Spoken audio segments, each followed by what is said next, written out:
Dan saudara, segmen dialog aktual kali ini akan membahas mengenai event Copa Futsal Indonesia yang telah digelar dari tanggal 27 hingga 31 Januari 2015 di Gedung Olahraga Pemuda Sawalebar, Kota Bengkulu. Dan di studio kami telah hadir Bung Nur Ihwan Abadi selaku Dekjen PT Copa Futsal Indonesia. Dialog aktual selengkapnya akan dipandu oleh rekan kami Indah Teresia. Silahkan rekan Indah.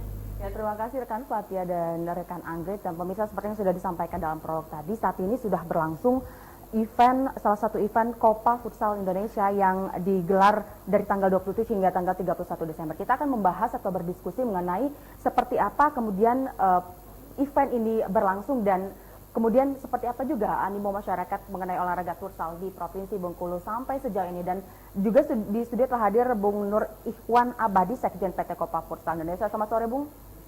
Salam olahraga. Salam olahraga. Iya, baik Bung, sebelum kita berbincang seperti apa kemudian animo masyarakat terhadap olahraga futsal, saya ingin tahu terlebih dahulu. Biasanya di setiap event ada penyelenggara. Apakah kemudian penyelenggara untuk event Copa Futsal Indonesia yang digelar dari tanggal 27 hingga tanggal 31 Desember merupakan agenda dari KONI atau ini merupakan inisiatif dari PT Copa Futsal Indonesia?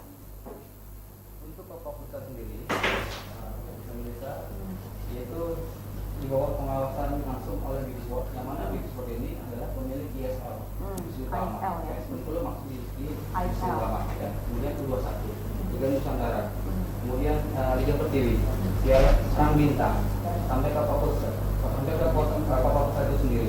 Nah, itu semua di bawah pengawasan Big Sport. Kemudian untuk Copa sendiri, sudah mendapatkan rekomendasi dari PSSI, kemudian KONI dan Kemenpora. Jadi sangat disupport sekali karena kegiatan ini memang ditunggu-tunggu oleh di daerah tim-tim khusus amatir. Kenapa kami memilih amatir dan lebih fokus ke amatir? Karena banyaknya talenta-talenta muda yang tidak terpantau. Kami mendata kurang lebih ada 3.000 tim di Indonesia. Kalau dikelola dengan baik, insya Allah banyak bibit-bibit yang bisa melahirkan nantinya profesional, sehingga tugas nanti dari Asosiasi Futsal Indonesia kita mengambil dari hasil support event Copa Futsal Indonesia ini. Ini sangat terbantu sekali. Kemudian program-program PSSI maupun KONI dan Kemenpora sangat terbantu dengan kami menggelar event Copa itu sendiri. Baik, secara hierarki memang tidak ada hubungan secara langsung antara PT Copa Futsal Indonesia dengan PSSI ataupun dengan KONI sendiri, tapi support dari kedua institusi yang menurut saya institusi olahraga terutama dalam bidang sepak bola sendiri sangat mendukung adanya PT Copa Futsal Indonesia, terutama di event Copa Futsal Indonesia. Kemudian kalau di data dari PT Copa Futsal Indonesia, berapa tim di Provinsi Bengkulu yang sudah terdaftar untuk futsal ini? Di levelnya support event Copa Futsal itu masing-masing daerah hanya boleh mewakili maksimal 12 tim. Maksimal 12 tim. Nah, ini untuk tahap pertama tidak ada kualifikasi. Jadi sangat diuntungkan sekali tim-tim yang mendaftar atau yang sudah melakukan menjadi membership Copa. Sebab tahun depan sudah pasti tim-tim yang akan ikut di regional Bengkulu sudah dipastikan akan ada kualifikasi terlebih dahulu sebelum mereka masuk di Super Event Copa. Supaya tersaring akan didapati tim-tim terbaik yang ikut di regional Bengkulu ini. Baik, untuk Bengkulu sendiri ini daerah atau provinsi keberapa yang diadakan event Copa Futsal Indonesia, dan setelah ini ada juaranya seperti itu akan diikutkan, kalau saya tidak salah kutip tadi, Super Event Copa. Ini apakah untuk event Copa Futsal Indonesia di seluruh Indonesia itu seperti apa dan kapan digelar? Nah, untuk regional Bengkulu sendiri ini kota yang keempat. Baik. Yang pertama pembukaan itu ada di Balikpapan, kemudian yang kedua ada di Kota Jakarta, yang ketiga itu ada di Pontianak, dan yang keempat ini ada di Bengkulu. Nah, untuk masing-masing daerah ini didapati sang juaranya, kita akan memberangkatkan di Kota Balikpapan. Untuk masalah akomodasi kita tanggung semua. Kita tanggung untuk masing-masing daerah itu beda-beda karena jauh dekatnya ya. Tapi untuk masalah penginapan segala macam kita pasti tanggung jawab Copa. Baik, untuk event Copa Futsal Ya. ini Bengkulu adalah provinsi atau daerah keempat seperti itu. Daerah lainnya juga akan diselenggarakan event Copa Futsal untuk daerah masing-masing sehingga kemudian 34 provinsi atau bisa dikatakan 33 provinsi seperti itu nanti akan berlaga untuk di Balikpapan atau seperti apa sih mekanismenya? Nah, untuk tahap pertama Copa, Super Copa di tahun 2014-2015 ini hanya 8 kota, hanya 8 regional. Nah, untuk ke depan kita akan tambah. Nah, kebetulan untuk sekarang daftar tunggu yang sudah saya terima itu sebanyak 10. Sebenarnya untuk Bengkulu ini masuk di Mei, tapi karena dipercepat, akhirnya masuk di 2014. Jadi hanya 8 kota yang masing-masing juaranya itu akan dikirim ke kota Balikpapan. Baik, 8 kota seperti itu dan provinsi Bengkulu sendiri adalah kota keempat ataupun daerah keempat yang akan dilakukan kemudian event Copa Futsal Indonesia. 4 kota lainnya adalah 4 kota lainnya adalah Gorontalo. Jadi setelahnya kami ini selesai, kami akan buat report ke pusat. Kemudian dari situ saya hanya punya waktu 2 hari, setelahnya itu langsung ke Gorontalo. Dari Gorontalo kemudian ke Bali, dan yang ke-8-nya adalah yang ke-7 Jawa Tengah, 8-nya Kutai Kartanegara, Alpin 2 maksudnya. Setelah itu baru ke Balikpapan lagi sebagai tuan rumah.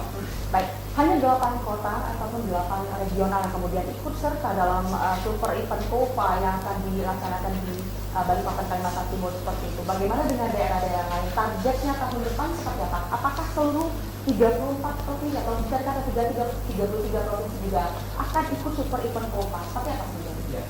Kalau untuk blueprintnya sendiri, untuk Copa ini adalah pengen sebanyak 34 provinsi itu mewakili. Namun semua itu tahapannya ada tahapannya. Untuk tahap pertama 8. Baru kemudian nanti ya, kedua 16. Jadi mana yang sudah siap dulu. Karena dari situlah kita bisa didapati mana kota yang sudah siap. Dalam hal ini siap semuanya, baik itu timnya, kemudian stadionnya, sarana, sebagainya, betul. termasuk juga finansial. Betul, termasuk dari Papua sendiri Juga menyatakan sudah minta kalau bisa di tahun pertamanya Copa. Cuma karena kita sudah terpenuhi semua 8 kota dengan sangat terpaksa masuk di bulan Agustus. Gitu. Baik, Nur Ikhwan, baik. Sejauh ini seperti apa Anda melihat perkembangan olahraga futsal sendiri? Ya. Untuk di Provinsi Bengkulu sendiri, animo masyarakat, animo penggemar olahraga futsal seperti apa? Ya. Kalau kita melihat dari ranking di Asia atau FIFA, untuk futsal di Indonesia ini jauh lebih baik ketimbang konvensional. Saya bukan berarti menampilkan perang olahraga atau konvensional enggak ya. Cuma kita bicara kenyataan bahwa untuk futsal kita sudah banyak berbicara ketimbang konvensional. Artinya futsal ini itu juga pernah juara ya kalau saya tidak pernah salah. Betul. Nah, target Copa itu pengen bawa yang namanya Piala Dunia khusus futsal itu di Indonesia. Mas harus disiapkan di dalam perjalanan. Baik, tadi target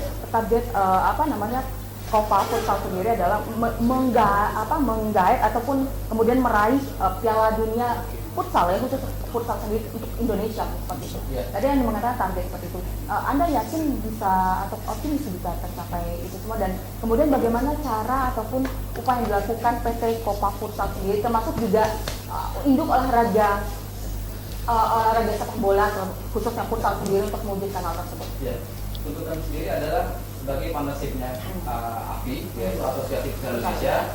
Tugas kami adalah hanya levelnya di amatir. Yang kemudian tinggal dari Asosiasi Futsal Indonesia mengambil dari pemain-pemain terbaik yang sudah kita bina, kita buat eventnya.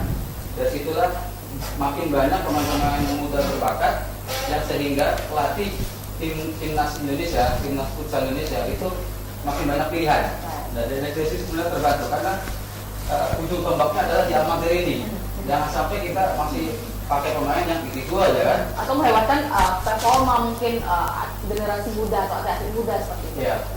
Karena memang contoh di Bengkulu ini banyak pemain-pemain yang sebenarnya layak sudah masuk di levelnya profesional. Cuma karena dia persaingannya di PSSI dalam hal ini Asosiasi Indonesia tidak terpantau. Jadi mau buat apa? Tapi dengan adanya seperti ini, media bermain segala macam pasti akan diliput. Baik, baik. Dalam setiap event olahraga atau kejuaraan olahraga seperti ada sesuatu yang kemudian menjadi menarik di event tersebut. Untuk di Provinsi Bengkulu, apa yang kemudian menarik dari event Copa Futsal Indonesia di Provinsi Bengkulu? Adakah kemudian bibit-bibit baru yang muncul yang kemudian bisa untuk kemudian dijadikan atlet masa depan untuk Indonesia dalam bidang futsal sendiri? Ya, untuk futsal di Bengkulu ini sangat bisa untuk mengirimkan pemain-pemainnya di tahap atau di level yang profesional.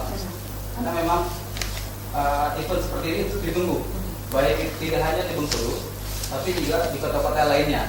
Karena memang belum ada yang namanya event amatir, skalanya amatir tapi nasional. Event amatir dalam skala nasional, Ya, menarik sekali. Betul. Jadi PSSI kemudian PONI atau Menpora sangat diuntungkan dalam hal ini. Mereka terbantu sekali dengan kami yang hanya independen, tapi membantu program-programnya tiga PSSI, PONI maupun Kemenpora.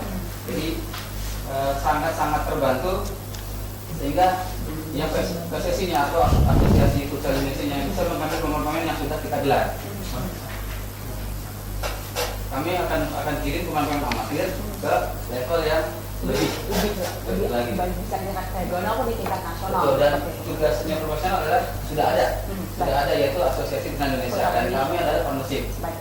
Catatan Anda, apa sih catatan Anda dalam penyelenggaraan event Copa Futsal Indonesia di Provinsi Bengkulu sehingga kemudian menjadi catatan juga bagi penyelenggaraan di Provinsi Bengkulu agar ke depan lebih baik lagi? Ya, catatan bagi kami sendiri untuk Bengkulu karena memang belum tersentuh yang levelnya nasional, apalagi sekelas amatir, banyak sekali pemain-pemain yang masih menggunakan cara-cara konvensional, artinya permainan. Jadi dengan adanya seperti ini, mereka akan lebih tahu bahwa peraturan seperti ini. Jadi dengan sendirinya terbantukan dengan adanya event Super Copa Futsal Indonesia ini, pemain akan lebih mengetahui cara ternyata pusat seperti ini. Berbeda ya sedikit Sangat berbeda, dengan sepak bola lapangan atau sepak bola. Baik peraturannya maupun sentuhan-sentuhan mereka megang bola itu sangat berbeda jauh dengan konvensional. Gitu. Saya pikir juga penggemar ataupun penikmat olahraga futsal di Provinsi Bengkulu juga sangat terbantu dengan adanya